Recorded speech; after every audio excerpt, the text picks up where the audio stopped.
ಇತ್ತೀಚಿನ ದಿನಗಳಲ್ಲಿ ಅನೇಕ ಕುಟುಂಬಗಳು ಮನೆಯಲ್ಲಿ ನಿರಂತರ ಕಲಹ, ಅಶಾಂತಿ, ದುಸ್ವಪ್ನಗಳು, ಆರ್ಥಿಕ ನಷ್ಟ, ಮಕ್ಕಳ ಅನಾರೋಗ್ಯ ಹಾಗೂ ಕಾರಣವಿಲ್ಲದ ಭಯಾನಕದಂತಹ ಸಮಸ್ಯೆಗಳನ್ನು ಎದುರಿಸುತ್ತಿದ್ದಾರೆ. ಜ್ಯೋತಿಷ್ಯ ಮತ್ತು ಆಧ್ಯಾತ್ಮಿಕ ನಂಬಿಕೆಗಳ ಪ್ರಕಾರ ಇಂತಹ ಸಂದರ್ಭಗಳಲ್ಲಿ ಮನೆಯಲ್ಲಿರುವ ನಕಾರಾತ್ಮಕ ಶಕ್ತಿ ಅಥವಾ ವಾಸ್ತು ದೋಷಗಳ ಬಗ್ಗೆ ಕೆಲವರು ಆತಂಕ ವ್ಯಕ್ತಪಡಿಸ್ತಾರೆ.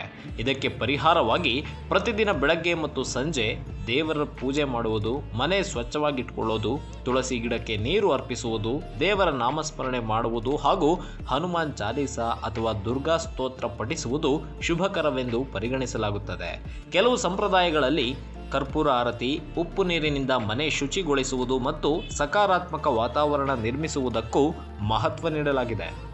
ನಿಮ್ಮ ಯಾವುದೇ ಸಮಸ್ಯೆ, ಮಾಟ, ಮಂತ್ರ, ವ್ಯಾಪಾರದಲ್ಲಿ ನಷ್ಟ ಹಾಗೂ ಇನ್ನಿತರೆ ಸಮಸ್ಯೆಗಳಿಗೆ ಕೂಡಲೇ ಸಂಪರ್ಕಿಸಿ ಶ್ರೀ ಸಾಯಿ ವಿಷ್ಣು ತಾಂತ್ರಿಕ ಗುರೂಜಿ, ಶ್ರೀ ಗಣಪತಿ ತಾಂತ್ರಿಕ ಸಿದ್ಧಿಪೀಠ. ಕೆಳಗಿನ ನಂಬರ್ಗೆ ಕೂಡಲೇ ಕರೆ ಮಾಡಿ.